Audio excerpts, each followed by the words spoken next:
I'm very passionate about teaching, and I'm very aware that students need certain guidance, and they need, because they're submitting work to you and they're working in your unit, they need to understand how you think.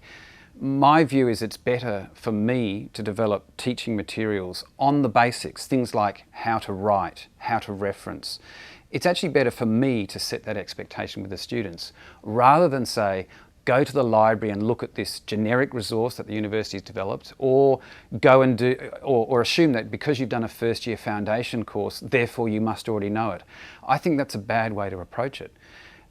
I have expectations, I have high expectations of my students, so I think it's important to model that first. So one of my key tips is actually develop teaching materials. They're not about the content of your unit, they're actually about the teaching and the standard of work and level of commitment of the students you expect to that work. It's very useful to provide that information.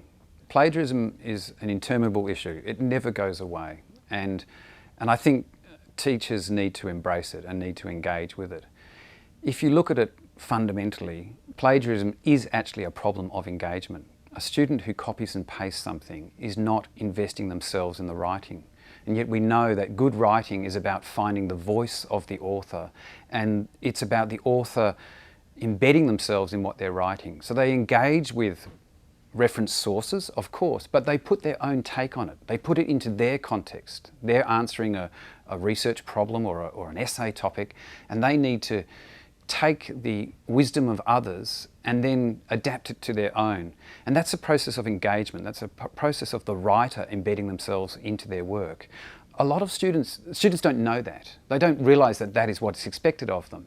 I think a lot of academics don't realise that as well. I think we understand that intuitively. We don't necessarily teach it. Certainly no one taught it to me. I've kind of worked this out over the years through my own experiences.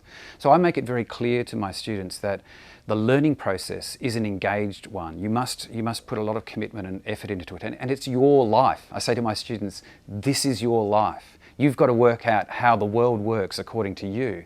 And that leads into the idea that when they do an assignment, they must engage in the research and they must put it into their own meaning, and then then they automatically become good writers. Plagiarism is not just crime and punishment. It's not just rules to be followed. And I think teachers need to be ever vigilant in coaching their students and encouraging their students to find their voice and to deal with the issue. In my experience, it doesn't matter whether a student's a PhD. Even as a journal editor, I find people who are already well-established academics have issues with plagiarism. But also undergraduates, of course, and postgrad students don't necessarily understand what's going on. So engaging in it as a learning exercise is important in its own right.